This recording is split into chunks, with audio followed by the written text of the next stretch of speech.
اللهم صل على محمد وآل محمد هدانا لهذا وما كنا لنهتدي لولا أن هدانا الله لقد جاءت رسل ربنا بالحق الصلاة والسلام على رسول الثقلين محبوب رب المشرقين والمغربين جد الحسن والحسين أبي القاسم محمد. اللهم صل على محمد وآل محمد وأهل بيت الطيبين الطاهرين المعصومين ولعنة الله على أعدائهم أجمعين من يومنا هذا إلى يوم الدين.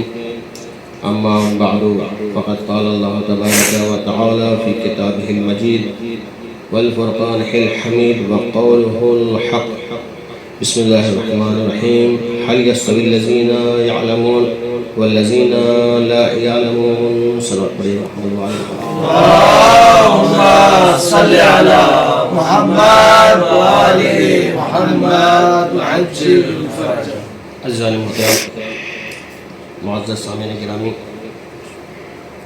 یہ مختصر سی مجلس ہے اور امام جماعت علیہ السلام کی مناسبت سے ہے.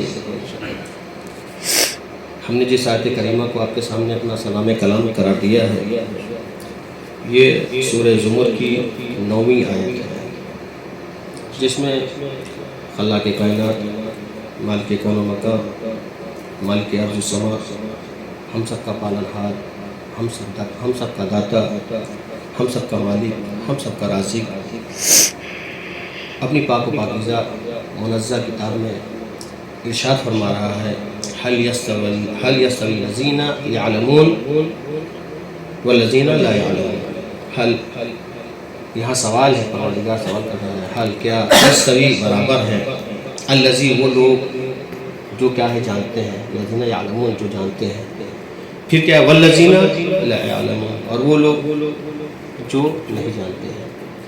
کیا دونوں برابر؟ یعنی ایک علم رکھنے والا اور ایک جاہل ہے جو کچھ نہیں جانتا ہے، کیا وہ دونوں برابر ہیں؟ تو یہاں پہ کہتے ہیں کہ حل استفہام انکاری ہے. یہ حل استفہام انکاری ہے، یعنی کہنا چاہتا خدا کہ دونوں برابر نہیں ہو سکتے. سبحان اللہ سبحان اللہ. کبھی جو ہے عالم جو ہے جاہل کی طرح نہیں ہو سکتا اور نہ ہی جاہل عالم کے برابر ہو سکتا ہے. اگرچہ ایک بتا دوں، علم ایک ایسی چیز ہے اگر جاہل کو بھی عالم کہے بہت خوش ہو، لیکن اگر کسی عالم کو جاہل کہے تو دیکھیں کتنی اچھی بات ہے کہ اگر کسی جاہل کو اگر عالم کہیں تو بہت خوش ہوتا ہے. یعنی میں اور کسی عالم کو برعکس کہہ دے آپ جاہل ہیں، ظاہر سی بات ہے ناراض ہوگا. اور یہ علم جو ہے وحدانیت خدا کے بعد جو نعمت وحدانیت ہے، اس کے بعد جو نعمت ہے اللہ کے خزانے میں سب سے بڑی نعمت جو ہے اللہ کی وحدانیت کے بعد اگر کوئی نعمت ہے اللہ کے خزانے میں تو وہ علم ہے. علم ہے. اسی لیے پروردگار نے جب انبیاء کو، تمام اپنے انبیاء کو مبعوث برسالت کیا تو جانتے علم انہیں علم دے کر جو ہے کیا کیا مبعوث برسالت کیا. علم کے خزانوں سے جو ہے نوازا ہے. علم جب انہیں دیا ہے اس کے بعد جو ہے کیا ہے انہیں مبعوث برسالت کیا ہے. جیسا حضرت آدم کو خلعت علم دیا، جب خلعت علم دیا یہ علم دے کر جو ہے فرشتوں کو جو ہے ان کے سامنے سجود کر دیا. یعنی حضرت آدم کا سجدہ نہیں تھا بلکہ ایک علم کا سجدہ تھا جو یہ ملائکہ کر رہے تھے. اور اس کے بعد جو ہے جتنے بھی طالوت اور جالوت سے جب معیار خلافت اگر ہوا ہے تو یہ علم کے ذریعے سے معیار کو پہچانا گیا ہے. تو یعنی معلوم ہوا علم ہے. اور اسی لیے پروردگار نے اپنے حبیب سے کہا کو رب زدنی علم. میرے حبیب اگر آپ دعا کریں، اس کے لیے اگر دعا کریں تو اپنے علم کے اضافے کے لیے دعا کریں. دیکھیے نبی کو جو ہے علم مبعوث خدا نے علم دے دیا ہے. یہ ہمارے آپ کے لیے یہ ہے عبرت کہ ہم اللہ سے علم کو طلب کریں. پروردگار مجھے بے حساب علم عطا کر دے.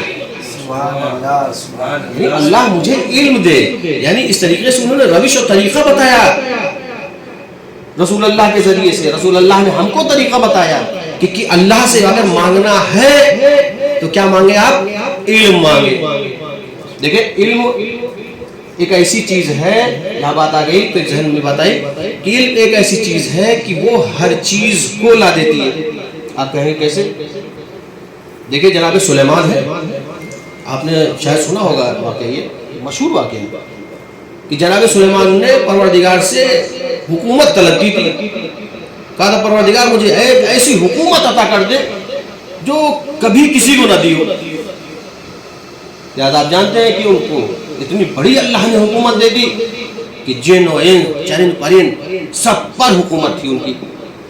ایسی بادشاہیت کسی کی نہیں گزری جیسی بادشاہیت جو ہے جناب سلیمان کی گزری ہے. تو اللہ نے جو ہے ان کو ایسی حکومت دی, لیکن کب؟ پہلے امتحان لیا. پہلے جناب سلیمان کا امتحان لیا, کہا کہ اچھا تم حکومت چاہتے ہو اور ایسی حکومت کی جو کسی کو بھی نہ دی ہو. کہا اچھا ٹھیک ہے. انہوں نے خدا نے انہیں 3 فرشتے جو ہے 3 تشت کے ساتھ بھیجا. 3 فرشتوں کو 3 تشت کے ساتھ بھیجا. ایک تشت میں جو ہے دولت تھی, ایک تشت میں حکومت تھی, اور ایک تشت میں جو ہے کیا تھا؟ علم تھا. اور کہا جناب سلیمان سے کہا کہ جو بھی لینا ہو ان تینوں میں سے انتخاب کر لیجئے. اب جناب سلیمان آگے بڑھے تو دیکھا دولت. کہا دولت کی تو مجھے ضرورت نہیں تھی. پھر اس کے بعد جو ہے دوسرے تشت کو دیکھا حکومت کا, ہاں اس کی تو ضرورت تھی مجھے, لیکن اس وقت پروردگار امتحان لے رہا ہے. تیسرا جو ہے تشت دیکھا تو علم کا. تو اب انہوں نے سوچا کہ اب ان تینوں میں سے کون سا انتخاب کریں. آیا دولت حکومت میں چاہتا ہی تھا, آیا حکومت کو انتخاب کر لوں, اور تیسرا ہے علم. تو جناب سلیمان نے کیا کیا؟ علم کو انتخاب کر لیا. کہا کیوں؟ اس لیے کہ پروردگار یہاں پر امتحان لے رہا ہے, لہذا انہوں نے کیا کیا؟ علم کو انتخاب کیا. اب علم کو جب انتخاب کر لیا تو دولت نے حکومت سے کہا کہ جو جناب سلیمان کو لینا تھا وہ لے لیا, چلے اب چلے. یہ سننا تھا. حکومت نے کہا کہ خدا نے مجھ سے کہا ہے کہ جہاں جہاں علم جائے وہاں وہاں تو جا. اور پھر ایک مرتبہ دولت نے بھی کیا کہا؟ دولت نے کہا مجھ سے بھی خدا نے کہا جہاں جہاں حکومت جائے وہاں وہاں تو جا. صلوات پڑھیے گا محمد و آل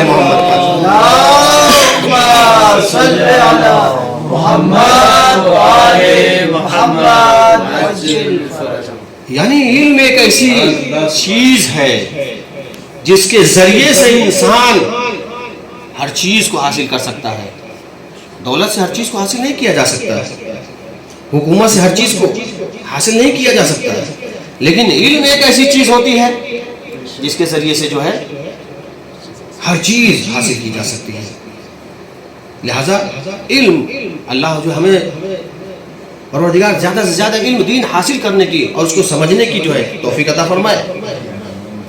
تو اسی لیے امام علی علیہ السلام نے کہا, ان سے ایک شعر منسوب ہے, رضینا قسمت الجبار فینا لنا علم وللعراء معلوم فإن المال يفنى عن قریب وإن العلم يبقى لا يزال.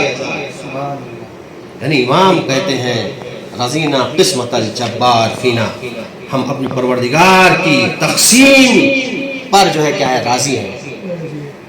لنا علم, اس لیے کہ اس پروردگار نے مجھے علم عطا کیا ہے, وللعداء معلوم, اور ہمارے دشمنوں کو جو ہے مال عطا کیا ہے. فإن المال يفنى عن قریب, بے شک یہ مال عن قریب فنا ہو جانے والا ہے. وأن العلم يبقى لا يزال, اور علم ایک ایسی چیز ہے جو کبھی جو ہے فنا نہیں ہونے والی, ہمیشہ باقی رہنے والی ہے. دیکھیں بڑے بڑے حاکم اور حکومت کرنے والے بڑے بڑے دولت مند آدمی سب فنا ہو گئے ہیں, لیکن اگر کسی عالم دین نے ایک کتاب لکھی ہے تو آج تک وہ جو ہے کیا ہے باقی ہے وہ انسان. اور یہی نہیں, اس کا ثواب جاریہ ہے. جب تک کتاب ہے تب جب کوئی پڑھے گا تب تک اس کو جو ہے ثواب ملتا جائے گا. تو یہ علم ہے. اور اسی لیے ہمارے علماء کو پروردگار نے 5 صفات سے جو ہے ملقب فرمایا ہے. پہلی چیز صفات علماء کی یہ ہے کہ وہ ایمان ہوتے, با ایمان ہوتے ہیں. وہ ایمان ہوتا ہے ان میں. راسخون فی العلم یقولون آمنا بہ, جو راسخون فی العلم ہوتے ہیں وہ کہتے ہیں ہم ایمان لائے.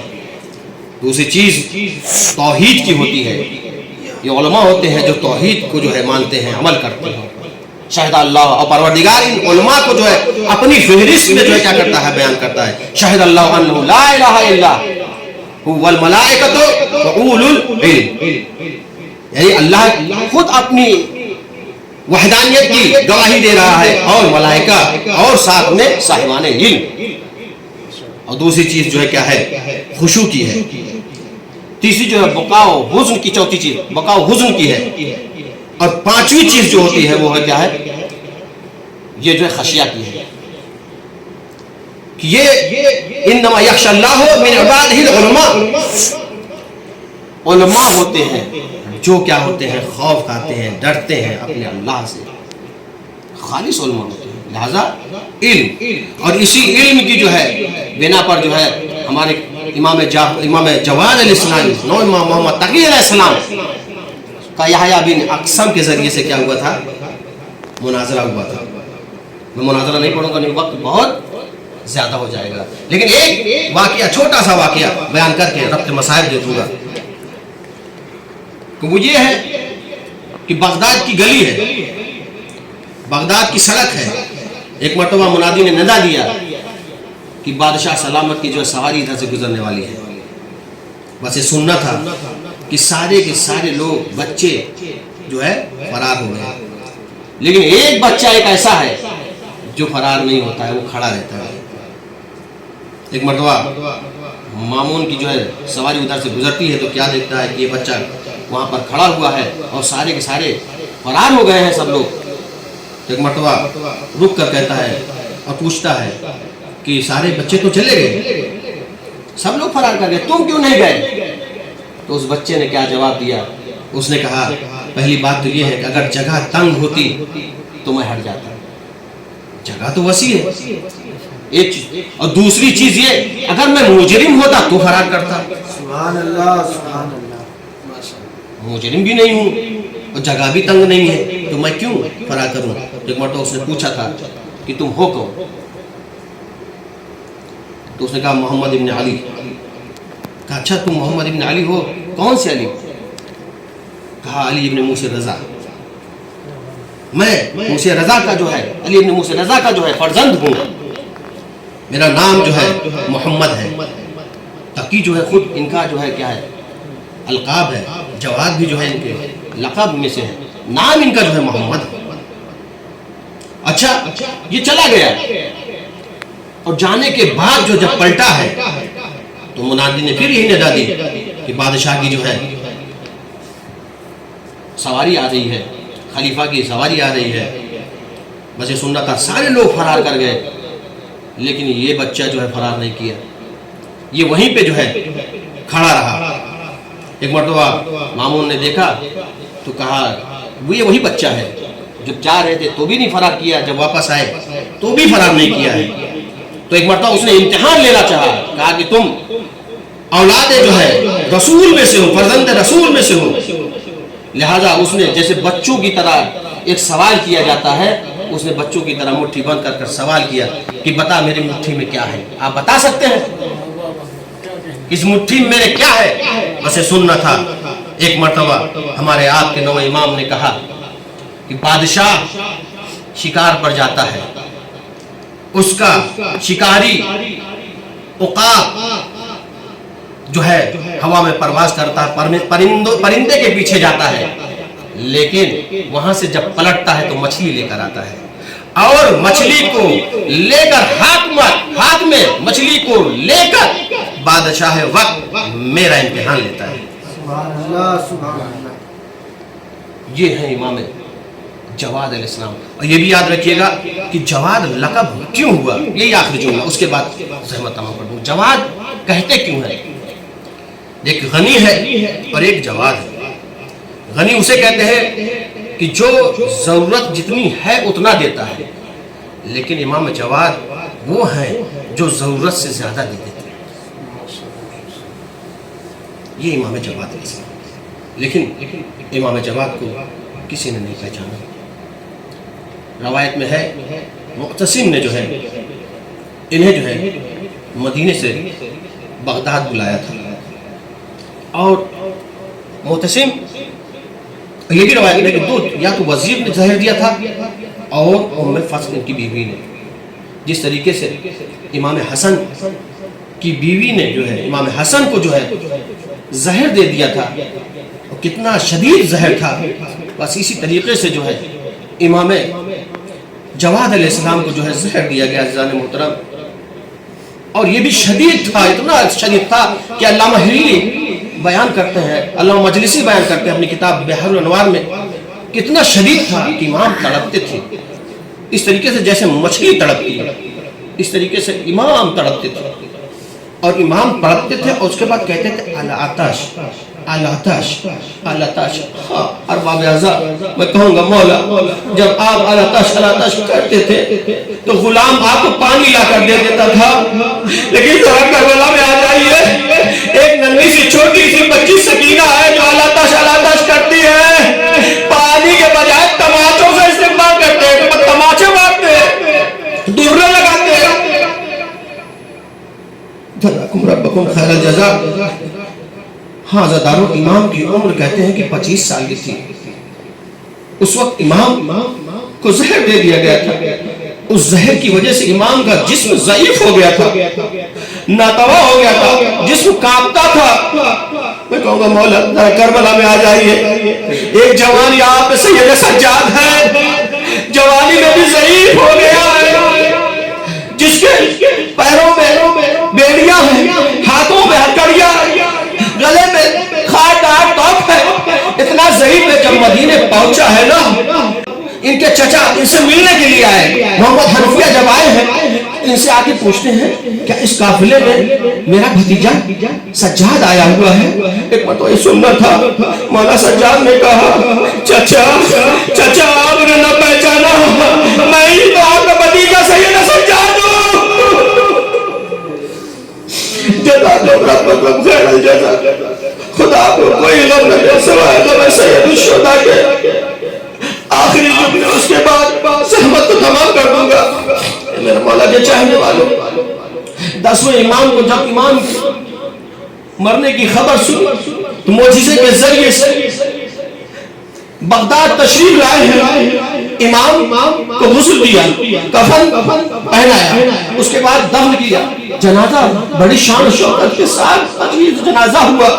لیکن میں کہوں گا مولا ذرا کربلا میں آ جائیے, آپ کے جان امام حسین 3 دن کے بھوکے اور پیاس سے کربلا کی جلتی ہوئی زمین پر بے غور و کفن لاشا پڑا ہے. ارے جب بہن پہنچی ہے لاش ایک مرتبہ